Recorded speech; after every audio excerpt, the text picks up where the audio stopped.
আচ্ছা, ফরজ নামাজ বাড়িতে পড়া উত্তম না মসজিদে? বলুন, সবাই বলুন। মসজিদে। আর সুন্নাত বাড়িতে, তাই না? তার মানে আসসালামু আলাইকুম ওয়া রাহমাতুল্লাহ, আসসালামু আলাইকুম ওয়া রাহমাতুল্লাহ, আস্তাগফিরুল্লাহ আস্তাগফিরুল্লাহ, আল্লাহুম্মা আনতাস সালাম ওয়া মিনকাস সালাম। যত রকমের জিকির আছে, আল্লাহু আকবার, রব্বি আইনি আলা যিকরিকা ওয়া শুকরিকা, লা হাওলা ওয়ালা কুওয়াতা ইল্লা, যত রকমের জিকির আছে সমস্ত জিকির আপনি মসজিদে বসে বসে করবেন। তারপরে আপনাকে চলে আসতে হবে কোথায়? বাড়ি এসে বাকি সুন্নতগুলো আদায় করতে হবে। রাসূল সাল্লাল্লাহু আলাইহি ওয়াসাল্লাম কি বলেছেন? তোমাদের বাড়িগুলো কবরে পরিণত করো না। তার মানে বাড়িতে সুন্নত পড়তে হবে। আমার মনে হয় আল্লাহ নবী সাল্লাল্লাহু আলাইহি ওয়াসাল্লাম তো মহাবৈজ্ঞানিক ছিলেন, ব্যাপারটা তিনি বুঝতেন যে এদেরকে যদি সুন্নতের জন্য মসজিদের সুযোগ যদি দেওয়া হয়, সুন্নত তো পড়বে না, গোল টেবিল করে লোকের গীবত আর পরনিন্দা মুনাফিকি করবে। ওই জন্য বলে দিয়েছে নামাজ পড়া শেষ, আগে ঘরে চলে যা, ওইখানে গিয়ে সুন্নত পড়। আমরা কি করি? আসসালামু আলাইকুম ওয়া রাহমাতুল্লাহ, আসসালামু আলাইকুম ওয়া রাহমাতুল্লাহ। একজনা বলছে কি ব্যাপার বলতে, কি ফটিক ভাই দুতলা বাড়ি করেছে, কি সুন্দর করেছে, আগে এলা খাওয়া হতো না? মসজিদে বসে বসে বলছে। আরেকজন তখন পাশ থেকে বলছে খবর জানিস? খবর তোরা জানিস না, আমি সব শুনেছি। কলকাতায় কাজে গিয়েছিল, সালা 20 লাখ টাকা ঝেড়ে নিয়ে চলে এসছে। ওই ঝেড়ে নিয়ে এসছে তোমার বাপ দেখতে গিয়েছিল? হ্যাঁ, তোমার বাপ দেখতে গিয়েছিল, 20 লাখ টাকা ঝেড়ে নিয়ে এসছে? তোমার কোনো প্রমাণ আছে? একটা বইয়ের স্বামী মারা গেছে, হঠাৎ তার স্বামীর ডেথ সার্টিফিকেট তোলার জন্য 4-5 বার ও বহরমপুরে যাচ্ছে আর আসছে। চায়ের দোকানে বসে বসে বলছে কি ব্যাপারে, স্বামী যতদিন ছিল ততদিন ঘর থেকে বার হতো না, এখন ঘন ঘন ভ্যানিটি ব্যাগ নিয়ে কোথায় যাচ্ছে কোথায়? আরেকজন তখন বলছে দেখ মনে হয় কোথাও কট লাইন কিছু করেছে। তো ও কট লাইন করেছে, তুমি দেখতে গিয়েছিলে? তোমার বাপ দেখতে গিয়েছিল? ও কথা বলতে গেলে কেন? পাক্কা মুনাফেকে। এ কি পাক্কা মুনাফেকে? কার বউ কোথায় যাচ্ছে, কে দুতলা বাড়ি করলো, কে বুলেট গাড়ি চেপে বেড়ালো, তোমার কেন এত দায় পড়ে গেল? আর পাড়া গ্রামে ও 2 টাকার চা খায় আর 22 টাকার পরের বদনাম করে বসে বসে, মুনাফিকি করে। মসজিদ আল্লাহর ঘর, সেখানে বসে বসে দেখবেন নামাজের পরে 4-5টা বুড়ো লোক থাকে, ওই বুড়ো লোক বসে বসে ওখানে কি করে? গীবত পরনিন্দা করে। মসজিদে কাঁচা কুঞ্চি রেখে দেবেন, ইমাম সাহেবকে বলছি, বুঝলেন? মসজিদে কাঁচা কুঞ্চি, নামাজের পরে দেখবেন যে এরকম চলছে, প্যাচাম প্যাচাম করে তার পাছায় চাপকিয়ে দেবেন। আরে গরমকাল আসছে, হারাম করে এত বড় বদমায়েশ নামাজের পরে মসজিদের কারেন্ট পুড়িয়ে বসে বসে গল্প করছে, আছে না? বসে বসে নামাজ পড়া বাদ দিয়ে দুনিয়ার কথা, হেড মাওলানার দুর্নাম, মাদ্রাসার দুর্নাম, সেক্রেটারির দুর্নাম, ও টাকা মেরে খায়, ও মুখ করে খায়, আর তুমি ধোয়া তুলসী পাতা। সবাই খারাপ আর তুমি ভালো। গ্রামে এরকম লোক আপনাদের পুলিন্দাতে নেই, আমাদের ওদিকে আছে। না বলবো না, মারবে। আমি বললে মারবে বাবা। আমার তো দেখতে পাচ্ছেন সোশ্যাল মিডিয়া, যেখানে যাচ্ছি বোম মারছে গাড়িতে। ওই হাওড়া জেলাতে গেলাম সেদিন, বোম মেরে দিয়েছে গাড়িতে। আল্লাহ বাঁচানেওয়ালা, আল্লাহ যদি বাঁচায় তো আর কেউ বাঁচাতে পারবে? মারতে পারবে না। গাড়ি নিয়ে বার হলাম, আমার ড্রাইভার গাড়ি চালাচ্ছে, মানে 500 মিটার গিয়েছি জলসা ছাড়া, আর বাঁশ নিয়ে সব গাড়ি ভাঙচুর করতে চলে এলো। আমি গাড়ি থেকে নেমেছি, বোম মারতে শুরু করে দিচ্ছে গাড়িতে। আশ্চর্য, সোশ্যাল মিডিয়া দেখেছেন তো এগুলো? আশ্চর্য ব্যাপার। আমি তো কারোর বিরুদ্ধে কিছু বলি না।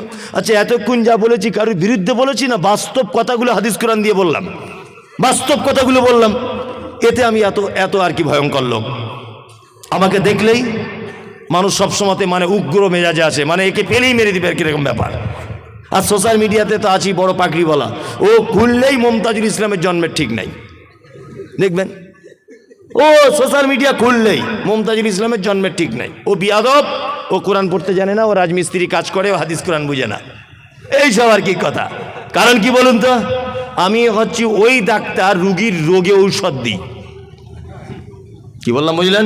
যেখানে যেখানে রুগীর ঔষধ প্রয়োজন, ঠিক জায়গাতে ঔষধ মেরে দিই। এই জন্য রুগীর একটু কষ্ট হবেই, হবে না? ফোড়া হলে যদি কেটে দিই, তা রুগীর লাগবে না? লাগবে। আমি বলে দিয়েছি, সারা পশ্চিমবাংলার যত মাজার আছে 2025-27-এর মধ্যে ঐক্যবদ্ধভাবে সব মাজার বুলডুজার দিয়ে ভেঙে দিতে হবে, আর যত বুলডুজারের খরচা আমি দিয়ে দেবো। এইসব কথা যখন বলে দিয়েছি তখন বলছে আমাদের পীরের মাজার ভাঙবে বলেছে। কি বললাম বুঝলেন? আল্লাহু আকবার। মানে পীর সাহেবদের সঙ্গে আর হিন্দু ভাইদের কিছু মিল আছে, মারাত্মক মিল আছে না। এই আপনার আদিনার মসজিদে শিবের লিঙ্গ পাওয়া গেছে, আর শিব কজন আর ও লিঙ্গ কটা? রাম মন্দিরে শিব পাওয়া গেল, আদিনার শিব পাওয়া গেল, তা ও শিবই বা কটা আর ওর লিঙ্গই বা কটা? এটা একটা জানার ব্যাপার। হ্যাঁ, এই দেখুন আপনাকে একটা মজার কথা বলি। কলকাতা যান তো আপনারা এই রোড দিয়ে দমদম এয়ারপোর্ট পার করে মধ্যমগ্রাম আর বারাসাত এর মাঝখানে দেখবেন রাস্তার ধারে একটা মাজার আছে, ছোট্ট এরকম। লক্ষ্য করতে করতে আসবেন, এদিক দিয়ে গেলে ডান দিকে পড়বে, ওদিক থেকে গেলে বাম দিকে পড়বে, ঠিক আছে। আর মাজারটায় লেখা আছে বাবা একদিল শাহ মাজার। আচ্ছা ভালো, ওই পীর সাহেবের দেখছি আর একটা মাজার আছে আমাদের বারাসাত কাজীপাড়াতে, বাবা একদিল শাহ। ওই পীর সাহেবের আর একটা মাজার আছে হাড়োয়াতে, উত্তর 24 পরগনায়, একই পীর একদিল শাহ। আমি বলে একটা পীর মরেছে ক জায়গায়?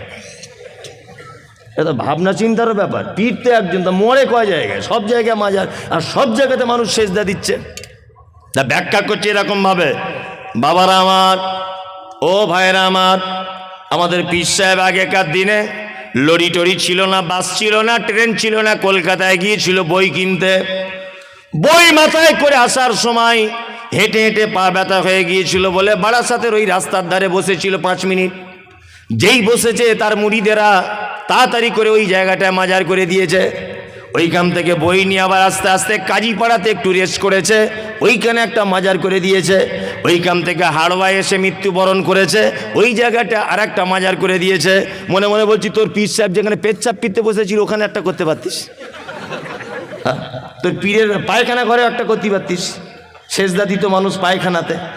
তাহলে হারামখোরদের মনে হচ্ছে ওদের কাঁচা কুঞ্চি যদি আর আমার হাতে শাসন ক্ষমতাই থাকতো, হযরত ওমরের মতো জামানা যদি এটা হতো, তা ওদের চামড়া তুলে দিতাম। মানুষের ঈমান নষ্ট করার সব থেকে বড় কারখানা, তার নামে মাজার আর ফকির। কি বললাম বুঝলেন? বর্তমান সময়ে একটা মানুষের কাছ থেকে, সুস্থ সবল মানুষের কাছ থেকে, নিরীহ মানুষের কাছ থেকে ঈমান হরণ করার সব থেকে বড় মাধ্যম, তার মধ্যে আপনাদের মুর্শিদাবাদে কয়েকটা খাতারনাক চিজ আছে। খুব বাড়াবাড়ি করছে কদিন, হ্যাঁ খুব বাড়াবাড়ি। পরশুদিন দিয়েছি ওকে সার্প দিয়ে ধুয়ে, তাও লজ্জা শরম নাই, তাও বলছে। আমি কোনো একটা বক্তব্যতে বলেছি শবে বরাত শুধু বেদাত না, পচা বেদাত। কি বললাম বুঝলেন? পচা বেদাত। এমনি লোকাল বেদাত হলে আলাদা ব্যাপার, পচা বেদাত। আর আমাকে বলছে শবে বরাত হাদিসে আছে। কোন হাদিসে আছে বল? শবে বরাত কোন হাদিসে আছে বল? শাবান মাস সম্পর্কে আল্লাহ নবী সাল্লাল্লাহু আলাইহি ওয়াসাল্লামের দুটো ঘোষণা, ভালো করে বোঝার চেষ্টা করুন। এক, আলেম ওলামারা আছেন, ভালো করে আমার মিস হলে বলবেন। এক, মুহাম্মদ সাল্লাল্লাহু আলাইহি ওয়াসাল্লাম অধিক মাত্রা বেশি শাবান মাসে সিয়াম পালন করতেন, অধিক। ওনার স্ত্রী উম্মে সালমা রাদিয়াল্লাহু তাআলা আনহা তিনি হাদিস বর্ণনা করেছেন, তাই তো? আবু মুসা আশআরী থেকে একটা হাদিস বর্ণিত আছে, তিরমিজিতে আছে হাদিসটা। আবু মুসা আশআরী, সমস্ত ওলামায়ে কেরামগণ বলছেন হাদিসটা যঈফ। শুধুমাত্র একজন মুহাদ্দিস আল্লামা আলবানী, নাসিরউদ্দিন আলবানী রাহিমাহুল্লাহ হাদিসটাকে হাসান বলেছেন, সহিহ বলেননি, কিছু বলেননি, হাসান মানে আমলের যোগ্য বলেছেন। কি? যে শাবান মাসের রাত্রিতে আল্লাহ সুবহানাহু ওয়া তাআলা পৃথিবীর সব মানুষকে ক্ষমা করে দেন, দুইজন মানুষকে বাদ দিয়ে।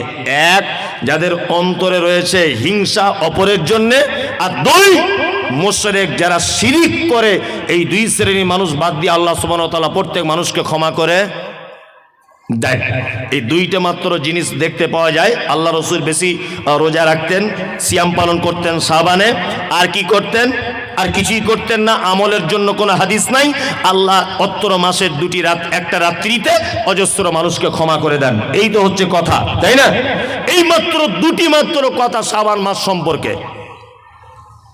আর এ বিয়াদব বলছে বাড়িতে মোমবাতি জ্বালাতে হবে, কারণ বলছে মৃত্যু মানুষেরা এসে তাছাড়া বাড়ি খুঁজে পাবে না, রুহুগুলো সব বাড়ি আসে রাতের বেলা। আর বলছে যে হালুয়া করতে হবে, আল্লাহর নবীর দাঁত ভেঙে দিয়েছিল তাই। কি আজব ঘটনা দেখুন। এই দাঁত ভেঙেছিল উহুদের মাঠে শাওয়াল মাসের 7 তারিখে। কত? শাওয়াল মাসের 7 তারিখে। এবার আপনাকে একটা কথা বলি, আমার বেটা যদি কারোর সঙ্গে গল্প করতে করতে বলে আমি আমার বাপের বিয়ের বরযাত্রী গিয়েছি, ব্যাপারটা কেমন হবে? মানাবে? মানাবে না, কখনই মানাবে না। শাওয়াল মাসের 7 তারিখে আল্লাহ নবী সাল্লাল্লাহু আলাইহি ওয়াসাল্লাম উহুদের যুদ্ধ করেছেন। এবার আপনাকে বলি, শাবান, তারপরের মাসের নাম কি? রমাজান, তারপরে শাওয়াল, তাই তো? তার মানে শাবান মাসের 15 তারিখ শবে বরাত, এই 15 দিন গেল, মাঝখানে রমজান গেল, তারপরেও শাওয়ালের 6 দিন পর্যন্ত গেল, তখনও নবীজির দাঁত ভাঙিনি। 7 তারিখে গিয়ে দাঁত ভাঙছে, মানে দাঁত ভাঙার আগে হালুয়া করে বসে আছে। মানে কত বড় শয়তানে, মানে এ তার মানে হালুয়া দিয়ে চায় নবীর দাঁত ভাঙুক। আমি বলছি ও হালুয়ার হাদিস খুঁজে পেলো, দাঁত ভাঙার হাদিস খুঁজে পেলো না। ও যদি এত নবী প্রেমিক হবে, সামনের দুটো দাঁত বাড়ির নোড়া দিয়ে ভেঙে দিক না দেখি, তাহলে বলবো বাপের বেটা। ও দাঁত ভাঙবে না, ও হালুয়া খাবে। এই হচ্ছে হাদিস। শুনুন, প্রত্যেক মাসের 3 তারিখে রোজা রাখতেন, সিয়াম পালন করতেন আল্লাহ রসুল। আরবি তারিখে 13, 14, 15। এই রোজা যদি কারো রেখে যদি অভ্যাস থাকে, সেও শাবান মাসে 13, 14, 15 রোজা বা সিয়াম পালন করবে। ঢং করে 15 তারিখের দিন রোজা করবে শবে বরাতকে কেন্দ্র করে, এটা একটা পচা বেদাত।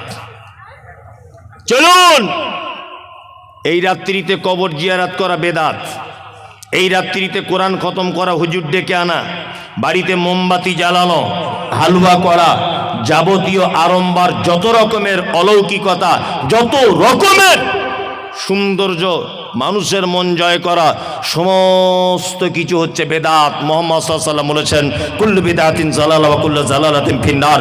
প্রত্যেক নতুন আবিষ্কৃত কাজ হচ্ছে কি? ভ্রষ্টতা। প্রত্যেক ভ্রষ্টতাকারীর স্থান ফি মধ্যে, নার মানে আগুন, আগুনের মধ্যে। খুব সাবধানে থাকবেন। বলতে বলতে বলতে বলতে মুনাফিকের কথা এত দূর পর্যন্ত চলে এলো, তাই তো? এবার আর একটা দুটো মানুষের পরিচয় করে দিব। ফাসেক নাম শুনেছেন? ফাসেক নাম শুনেছেন? ফাসেক কারা? ফাসেক হচ্ছে ওই লোক, ভালো করে বুঝবেন, ফাসেক ওই লোক যে লোক কাবিরা পাপের ভিতরে দীর্ঘদিন যাবৎ আছে, কাবিরা পাপ জানার পরেও ছাড়তে পারছে না, এ কি? ফাসেক। তবে ফাসেকরা ইসলাম থেকে খারিজ হয়ে যায় না, ফাসেকদের ব্যাপারে ডাইরেক্ট জাহান্নাম ঘোষণা করা নেই। তবে আল্লাহ সুবহানাহু ওয়া তাআলা ফাসেকদের ব্যাপারে বলেছে, ওয়াল্লাহু লা ইয়াহদিল কওমাল ফাসিকিন। ফাসেকরা কখনো সঠিক রাস্তা খুঁজে পায় না। ফাসেক কাকে বলে? পিতামাতার সঙ্গে অসৎ ব্যবহার, ও কি ফাসেক? দাড়ি চাঁচা, এটা কি কাজ? ফাসেকি কাজ। ওই যে মনীষা কুটকুট করে চুলকায়, চুলকায় মনীষা। আবার অনেকজন বলছে আমার বউ কেমন করে, আমার বউ বলে দিয়েছে, রাখতে মানা করে দিয়েছে। তোমার বউ কি একেবারে দিব্যা ভারতী? তোমার বহুকে চেনে কজন? গোলাম হোসেন চেনে কজন? ওই যে দক্ষিণ আফ্রিকার না কোথাকার একটা ক্রিকেট প্লেয়ার আছে, এত বড় বড় দাড়ি, না কোথায় বাড়ি ওর, কি নাম ওর? হাসিম আমলা। এত বড় বড় দাড়ি, প্লেনে বসে আছে, ওর বউ বোরকা পরে ওর সাইডে বসে আছে, আর ও কোরআন মাজিদ তেলাওয়াত করতে করতে নাকি হাতে নিয়ে পড়তে পড়তে যাচ্ছে। ইন্টারন্যাশনালি ক্রিকেট খেলছে একজন দামি লোক, এত বড় বড় দাড়ি, তার বইয়ের লজ্জা লাগে না? হ্যাঁ? আর এ বলছে অফিস আদালতে কাজ করিতে মনি সাহেব, ব্যস্তর কারণে ওই জন্য দাঁড়িয়ে রাখতে পারছি না, একটু দোয়া করবেন, আগামীতে রাখবো। তোমার দাড়ির জন্য আমার দোয়া করার দায় এসে যায়? তোমার দাড়ি বাড়ার জন্য আমি দোয়া করব? বদমাইশির জায়গা পাও না। হাসি মামলাকে সারা পৃথিবীর লোক দেখছে, তার লজ্জা লাগে না? তার অফিস আদালতে যেতে হয় না? তাকে প্লেনে করে এদেশ থেকে ওদেশ ছুটতে হয় না? ইন্টারন্যাশনাল ক্রিকেট প্লেয়ার হিসাবে মাঠে নামতে লজ্জা লাগে না? আর তোমাকে পুলিমদার লোক চেনে, সারগাছির লোক চেনে, গোটা মুর্শিদাবাদের লোক তোমাকে চেনে? কেউ চেনে না। তোমার লজ্জা কিসের? লজ্জা লাগছে, আশ্চর্য ব্যাপার। হচ্ছে ফাঁসাকে, কারণ এটা একটা বড় পাপ। এটা বড় পাপ জানার পরেও ও যে চাচ্ছে বারবার, এই কারণেও ফাসেক। তবে একটা কথা বলে দিচ্ছি, ফাসেক আপনি যদি এই কাজের কারণে হন, তাহলে আপনাকে তওবা করে ফেরত আসতে হবে। এখন রাস্তা আছে যে আপনি ফাসেকে আছেন, কি বলছি মাথায় থাকবে এটা, তওবা করে ফেরত আসুন। আর একটা কথা বলছি, আপনি পুলিন্দা মাদ্রাসায় 1 লাখ টাকা দান করেছেন, এসব বাস্তব কথাগুলো কেউ তুলে ধরে না। পুলিন্দাতে 1 লাখ টাকা আপনি দান করেছেন মাদ্রাসাতে। এখন এই মাদ্রাসায় দান করেছেন, প্রত্যেক বছরে করেন, আপনি মারা গেলেন। আচ্ছা বলুন তো, আপনি যে মারা গেলেন আপনার কাফন জড়ানো আছে, সবাই আপনার মুখটা দেখতে আসছে, দেখতে আসে না? কাফন থেকে মুখটা বার করে দেখে। আচ্ছা বলুন তো, আপনার মুখটা দেখে বুঝতে পারবে যে এই লোকটা বড় দানি ছিল? দেখা যাবে? বোঝা যাবে না? আত্মীয়তার সম্পর্ক আপনার ভালো ছিল, আপনার মুখ দেখে কেউ বুঝতে পারবে যে লোকটার আত্মীয়তার সম্পর্ক ভালো ছিল? বোঝা যাবে? যাবে না। পৃথিবীতে একটা মাত্র চরম পর্যায়ে সুন্নত আছে, সেটা হচ্ছে এই, যদিও দাড়ি রাখার ব্যাপারে কেউ কেউ বলেছে দাড়ি রাখা ওয়াজিব, বাধ্যতামূলক, ফরজের সমতুল্য। কি বলছি বুঝতে পারছেন? আচ্ছা বলুন, পৃথিবীতে একটা মাত্র আমল আছে যে আমলটা মানুষের কবর পর্যন্ত প্রমাণ করে যায়, তার নাম দাড়ি। মানুষ মারা গেলে দাড়ি চেঁচে কবরে ঢোকায় না, এই অবস্থায় দেয়, এই অবস্থায় দেয়। অন্তত পক্ষে ফেরেশতারা দেখে বলবে আমাদেরই দলের লোক ছিল, অন্তত একটু আরাম হতে পারে হিসাবটা, বুঝলেন না? আর একেবারে শ্যাম্পু করা লোক যদি ঢুকে যায়, ফেরেশতারা যদি বুঝতে পেরে যায় এই ঢুকেছে রে, এবারে হিসাব কড়াকড়ি করে মার, বলবে কি বলবে না? বলবে, এটা বাস্তবতা। এইটা দেখে অন্তত পক্ষে ফেরেশতারা বুঝতে পারবে যে এটা আমাদেরই লোক ছিল, বুঝতে পারবে না? অনেক তো মেয়েরা আবার আছে, দাড়িওয়ালা ছেলে বিয়ে করতে চায় না, করে না অনেক মেয়ে। ও কলেজে পড়ে নাকি একটু মডার্ন হয়েছে, শুনছি বলে কলেজে পড়ে মেয়েটা, বিশাল ডিগ্রি করছে, ওই জন্য দাড়িওয়ালা ছেলে পছন্দ করে না। অথচ যখন বিয়েতে বসে ওর বরকে বলে দেয় ভালো পাঞ্জাবি আর ভালো টুপি পরবে, কিন্তু বিয়ে করার সময় দেখছি আব্দুল কাদের জেলানির মতো পাগড়ি আর পাঞ্জাবি পরে যাচ্ছে। কেন আন্ডার প্যান্ট পরে আসতে বলতে পারতে?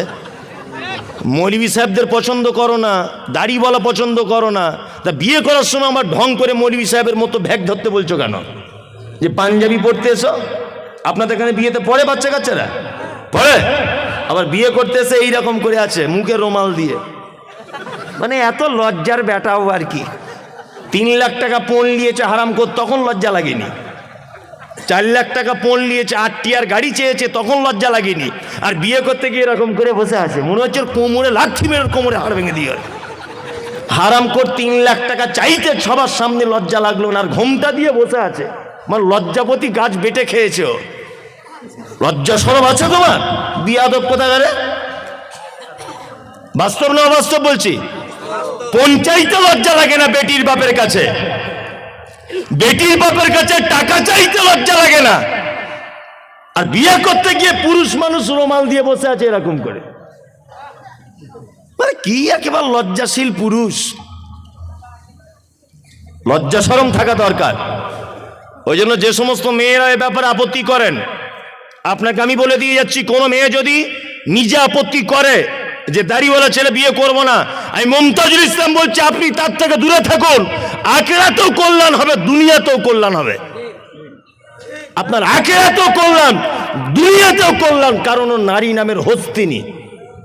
আল্লাহ নবীর একটা সুন্নত, আল্লাহ নবীর একটা কঠিন পদক্ষেপকে যে মেয়ে অঙ্গীকার করে সে মেয়ে মুসলিম থাকতে পারে না।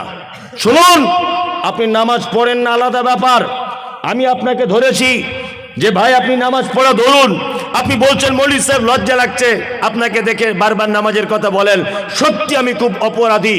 ও মুসলিম, ও জানে নামাজ ফরজ, কিন্তু আমাকে দেখে ও লজ্জা পাচ্ছে, তার মানে ওর ভিতরে আল্লাহর ভয় আছে, একটু চার্জ দিলে ও নামাজ পড়া ধরে যাবে। কিন্তু একটা লোককে নামাজ পড়ার কথা বলতে গেলাম, সেই লোকটা আমাকে বলছে তুই নামাজ পড়ে কি পেলি, ঘোড়ার ডিম ফালতু, ওর ইমান আর থাকবে না, সঙ্গে সঙ্গে বেঈমান হয়ে যাবে। কি বলছি বুঝতে পারছেন? এই লোকটা নামাজ পড়ে না, একে আমি গিয়ে বলছি চাচা একটু নামাজ পড়ুন, তখন বলছে মৌলভী সাহেব পড়তে পারছি না, কাজের চাপে খুব লজ্জা লাগছে, ইনশাল্লাহ চেষ্টা করব। ও মুসলিম, ও কি মুসলিম? আর উনি যদি এ কথা বলেন যে তুমি নামাজ পড়ে এতদিন কি করলে, আমি ঘোড়ার দিন নামাজ না পড়ে 2 তলা বাড়ি করে নিলাম, তাহলে উনি বেঈমান, ও আর মুসলিম থাকতে পারলো না। তুমি দাড়ি রাখতে পারছো না, এটা আলাদা ব্যাপার। মেয়ে, তোমার বাপ দাড়ি রাখতে পারেনি, এটা তোমার বাপের দুর্বলতা। তোমার ভাই দাঁড়িয়ে রাখতে পারেনি, এটা তোমার ভাইয়ের দুর্বলতা।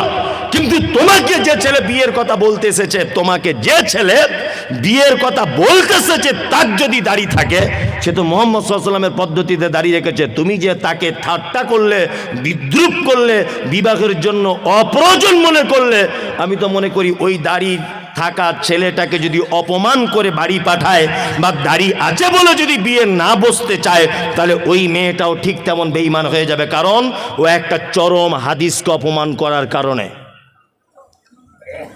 খুব বুঝে শুনে কথা বলবেন, হিসাব করে। তবে আলহামদুলিল্লাহ সব মেয়েরা নয়, আমার মাদ্রাসাতে 200 থেকে 250 মেয়ে আছে। আমি এই পর্যন্ত মনে হয় জীবনে কত মেয়েকে যে বিয়ে দিয়েছি তা আল্লাহ ছাড়া কেউ জানে না। কি বলছি বুঝতে পারছেন? অজস্র মেয়েকে বিয়ে দিয়েছি। এই কিছুদিন আগে মেদিনীপুরের একটা মেয়ে আছে আমার মাদ্রাসাতে, এই যে আমার পিছনে বসে আছে শামীম, আপনাদের মাওলানার এখানকার ছেলে আর কি। ও তো যায়, ওরা সব সময়তেই যায়, আমার বাড়িও গিয়েছিল সেদিনও। তা এরা সব দেখে এসেছে আমার মাদ্রাসা। আর একটা মেয়েদের মাদ্রাসা আছে, 200-250 মেয়ে পড়ে আলহামদুলিল্লাহ। আবার মোটামুটি এই তো শামীম গিয়েছিল ভিত্তি স্থাপনের দিনে, 3 বিঘা জমির উপরে ছেলেদের মাদ্রাসা তৈরি হচ্ছে ইনশাল্লাহ, দোয়া করবেন। হিফজখানা আল্লাহ যদি কবুল করে নেয়, কেউ আর আটকাতে পারবে না। দ্রুত গতিতে কাজ চলছে ইনশাল্লাহ। শেষ কাজ করতে আমার একটা টার্গেট 1 কোটি টাকার আমরা বাজেট রেখেছি। যদি বলছেন টাকা আপনার বহুত টাকা, তো তাহলে আমার 1 পয়সাও নেই। যা টাকা পয়সা পাচ্ছি সব লাগিয়ে দিচ্ছে, বাকিটা আল্লাহ ম্যানেজ করে দিচ্ছে বিভিন্ন মানুষের মাধ্যমে। যাই হোক, যে কথা বলছিলাম সেটা হচ্ছে এই যে আমার একটা মাথাতে একটা জিনিস কাজ করে। বেদাতিরা একটা কথা বারবার বলে যে আহলে হাদিসরা কোরআন পড়তে পারে না। বারবার এটা কথা প্রশ্ন কিন্তু তারা তোলে না। ওই জন্য আমি সারা পশ্চিম বাংলাতে নিয়ত করেছি একটা হিফজখানা শুধুমাত্র হাফেজ হবে, শুধুমাত্র হাফেজ আর কারি, শুধু কোরআনটাকে শুদ্ধ করে পড়ানোর জন্যে 2 বছরের কোর্স দিয়ে কমপ্লিট করবে ইনশাল্লাহ। এরকম মনোবৃত্তি আছে। রমজানের পর থেকে যে কটা রুম রেডি হবে সেই কটা রুম দিয়ে চালু করে দেবে ইনশাল্লাহ। নিয়ত করে নিয়েছি ওটা। আমার জীবনে এটাই উদ্দেশ্য যে আমি এর মাধ্যমে মরে গেলেও যেন কবরে শুয়ে শুয়ে নেকি পাই, এতটুকু। এছাড়া কোনো আর আমার আশা নেই, কোনো আশা নেই। আপনাদের সারেগাছি আমার আজও মনে আছে যে আমাদের মহিলা মাদ্রাসার জন্য একজন মেয়ে, আমি তার নামটাম জানি না, হঠাৎ করে একদিন ফোন করে বলছে আমি 10,000 টাকা দিব, আপনি সারেগাছি মোড়ে দাঁড়ান, পুলিন্দা গ্রামেই বাড়ি তার। জলসা করতে যাচ্ছি, 10,000 টাকা দিয়েছে। যে সোশ্যাল মিডিয়া দেখেছি আপনার মাদ্রাসায় টাকাটা দিবেন, 10,000 না 5,000। যে কথা বলছিলাম, মেদিনীপুরের একটা মেয়ে, কিছুদিন আগে তাকে একটা বিয়ের জন্য একটা ছেলে, আমি বলছি তোমার মা বলছে বিয়ের জন্য, তা তুমি বিয়ে শাদী করবে? তা মেয়েটা আমাকে একটা কথা বলছে, মৌলী সাহেব পর্দার আড়াল থেকে বলছে আমি বিয়ে করতে পারি, তবে আমার কিছু শর্ত আছে। মেয়েটা দেখতে যেমন ভালো তা নয়। বলছি কী শর্ত? বলছি 1 নম্বর ছেলেটার দাড়ি থাকতে হবে, 2 নম্বর 5 ওয়াক্ত নামাজি হতে হবে, 3 নম্বরে হালাল পদ্ধতি ইনকাম করতে হবে, তাহলে আমি তাকে বিয়ে করব, তাছাড়া করব না। তার মানে বুঝতে পারলাম এখন ইমানদারিনী নারী আছে পৃথিবীতে, আছে না? আছে, আছে। আজ থেকে 1 সপ্তাহ আগের কথা, ইন সার্চ অফ ট্রু ইসলাম, ফেসবুকে একটা পেজ আছে, ইন সার্চ অফ ট্রু ইসলাম, মিলন বলে নাম, মুর্শিদাবাদে বাড়ি। ছেলেটাকে জিজ্ঞাসা করবেন তার প্রমাণ। আজ থেকে 2 মাস আগে একটা মেয়ে ইসলাম গ্রহণ করেছে, ইসলাম গ্রহণ। মেয়েটা আমাকে ফোন করেছে, করে বলছে যে হুজুর আমি আপনাদের বক্তব্য শুনে অনুপ্রাণিত হয়ে ইসলাম গ্রহণ করলাম, গোপনে, বাড়িতে কেউ জানে না। মেয়েটা বিয়ে পড়াশুনো করছে কলেজে, খুব সুন্দরী, চরম সুন্দরী মেয়েটা দেখতে। তা আমাকে বলছে হুজুর আমি বিয়ে শাদী করবো, লুকিয়ে আমাকে একটু বিয়ের ব্যবস্থা করে দেন, আমার বাড়ি থেকে জানতে পারলে আমাকে জবাই করে দিবে, আমাকে জবাই করে দিবে। সেই মেয়েটাকে আজ থেকে 5 দিন আগে আপনাদের বহরমপুরে একটা ছেলের সঙ্গে বিয়ে দিলাম।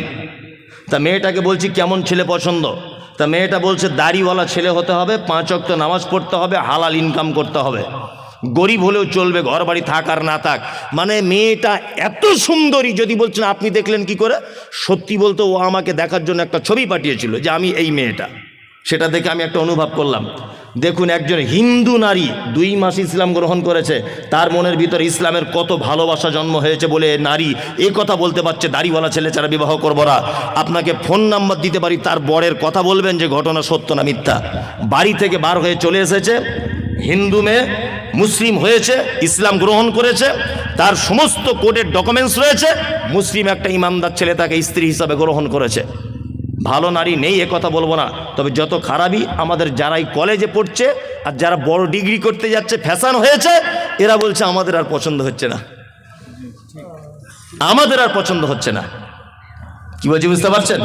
দূরে থাকবেন। আল্লাহ তুমি আমাদের ফাসিকি থেকে বাঁচার তৌফিক দান করো, আমিন বলুন, আমিন। চলুন আর একটা ব্যাখ্যা করে দিই, তারপরে আর একটা করব, সেটা হচ্ছে মুশরিক। নাম জানেন মুশরিক?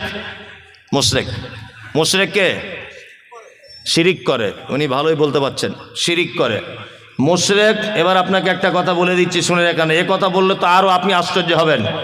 হিন্দু, মুসলিম, জৈন, খ্রিস্টান, হাঁড়ি, চুয়ার, চামার, বাগদি, ছুতোর, মেথর, পৃথিবীতে যত জাতির মানুষ বসবাস করে, যত ধর্মের মানুষ বসবাস করে, কোনো ধর্মের ভিতরে মুশরিক বর্তমানে খুঁজে পাওয়া খুব মুশকিল। হিন্দু, এদের ভিতরে মুশরিক নেই। খ্রিস্টান, এদের ভিতরে মুশরিক নেই। ইহুদি, এদের ভিতরে মুশরিক নেই। হিন্দু বর্তমানে যারা, তাদের ব্যাপারে কোরআন মাজিদে শব্দ এসেছে সাবেঈ। সাবেঈ হচ্ছে তারা। কারা? সাবেঈ হচ্ছে তারা যারা এক আল্লাহকে আল্লাহ বলে মানে, তারপরেও বিভিন্ন দেবদেবীর আলাদা আলাদা ক্ষমতা আছে এটা মানে, এরা হচ্ছে সাবেঈ। একটা হিন্দু ভাইকে জিজ্ঞাসা করবেন এত বৃষ্টি হচ্ছে কে দিচ্ছে, ও এক চান্সে বলবে বৃষ্টি দিচ্ছে উপরওয়ালা, বলবে না? তার মানে ও জানে উপরে একজন আছে। তারপরেও দেখবেন ও লোহা লাক্কড়ির ব্যবসা করে, কি পূজা করে? বিশ্বকর্মা। তার মানে ওর এটা ধারণা যে লোহা লাক্কড়ের ডিপার্টমেন্টটা বিশ্বকর্মার হাতে আছে। আরে কলেজের স্টুডেন্ট, স্কুলের স্টুডেন্টরা কি পুজো করে? সরস্বতী। সরস্বতীকে বলা হয় বিদ্যার দেবী। তার মানে বাপ মা তার চাপ মা মেয়েকে বলে দেয় এটা তুমি সরস্বতীর পূজা করবে, কারণ এটা হচ্ছে বিদ্যার দেবী, তুমি ভবিষ্যতে মাইকের মধুসূদন দত্ত হতে পারবে, কারণ এর ডিপার্টমেন্টটা এর হাতে আছে। এ হচ্ছে কি? সাবেঈ। মুশরিককে মুহাম্মদ সাল্লাল্লাহু আলাইহি ওয়াসাল্লামকে বলা হচ্ছে আপনি জিজ্ঞাসা করুন তাদেরকে রাত এবং দিনের বিবর্তনের মালিককে। এক চান্সে তারা বলবে আল্লাহ। সুস্থতা অসুস্থতার মালিককে? আল্লাহ। বেঈমান মুশরিক আবু জেহেল কথা বলবে। আল্লাহ নবী সাল্লাল্লাহু আলাইহি ওয়াসাল্লাম যখন বলছেন কি ব্যাপার, রাত দিনের মালিক আল্লাহ, এ কথা আপনি বললেন, সুস্থতা অসুস্থতার মালিক আল্লাহ, এ কথা আপনি বলছেন, তাহলে কেন আপনি আল্লাহকে ডাইরেক্ট ডাকতে পাচ্ছেন না? আবু জেহেল তখন বলছে মুহাম্মদ শোনো, বেশি ফটর ফটর করিও না, সব কিছুর মালিক আল্লাহ এটা আমি জানি, কিন্তু তোমার আল্লাহকে ডাইরেক্ট পাওয়া যাবে না। আল্লাহকে পেতে গেলে 360টা দেবদেবীর মাধ্যমে পেতে হবে। তার মানে বোঝা যায় যারা আল্লাহকে ডাইরেক্ট পাওয়া যাবে না এই ধারণা রাখে, আর 360টা দেবদেবীর মাধ্যমে আল্লাহকে পেতে হবে এই ধারণা যারা রাখে, এরা কি? মুশরিক। মুশরিক হিন্দুর ভিতরে নেই, খ্রিস্টানের ভিতরে মুশরিক নেই, কোন জাতির ভিতরে মুশরিক নেই। বর্তমানে মুশরিক গিজ গিজ গিজ গিজ গিজ গিজ করছে মাথার উকুনের মতো নামধারী মুসলিমদের ভিতরে। আজ পর্যন্ত পশ্চিম বাংলার কিছু মুসলমান তাদের দাবি আল্লাহকে ডাইরেক্ট পাওয়া যায় না, আমাদের হুজুরের মারফতে তবে আল্লাহকে পেতে হয়, দাবি নেই। এরা কি? মুশরিক। এই দেখুন আল্লাহ তাআলা মুশরিকদের ব্যাপারে সূরা তাওবা আয়াত নম্বর 114 আল্লাহ তাআলা বলছেন মা কানা লিন নবিয়্যি ওয়াল্লাযীনা আমানু আন ইস্তাগফিরু লিল মুশরিকিন। নবী এবং ইমানদারদের জন্য উচিত নয় যে মুশরিকদের জন্য ক্ষমা প্রার্থনা করবে। আমি মুমতাজুল ইসলাম বলছি, যারা মাজার পুজো করে, যারা পীর পুজো করে, ওদের জানাজা তো দূরের কথা, ওদের জন্য দোয়া পর্যন্ত করা যাবে না, কারণ ওরা মুশরিক। অবশ্যই ওরা মুশরিক, ওরা মুসলিম নয়। আল্লাহ তাআলা বলছেন ওয়ালাউ কানু উলি কুরবা, যদিও তারা তোমার নিকট আত্মীয় হয় তবুও তাদের জন্য ক্ষমা প্রার্থনা করা যাবে না। আমাদের বেটা বেটিদের বিয়ে শাদী দেওয়া হচ্ছে না? হচ্ছে তো। বেটির বিয়ে ঘটক ছেলে দেখেছে, ঘটক সাহেব এসে বলছে ছেলে খুব ভালো, বলছে কি করে? বলছে স্কুল মাস্টার। মেয়ের বাপ তখন বলছে আলহামদুলিল্লাহ, আমি তো এরকম ছেলেই চাইছিলাম। তা আর একজন এসে তখন বলছে যে ঘটক সাহেব, আবদুল্লাহ ভাই, তুমি বেটিটা যেখানে বিয়ে দিচ্ছ ওরা মাজার পূজারি গো, পীর পূজারি। তখন বলছে তোমাদের যত সব পীর ফাই এইসব, ছেলে চাকরি করে সেটা আগে দেখো, তাই না? চাকরি করে সেটা আগে দেখো। আল্লাহর ভাষাওয়ালাও কানু উলি কুরবা, মোশরেক, মাজার পূজারি, ঠাকুর পূজারি, এরা যদি তোমার নিকট আত্মীয় হয় তবুও তাদের সঙ্গে কোনো সম্পর্ক রাখা যাবে না। খুব সাবধানে থাকবেন।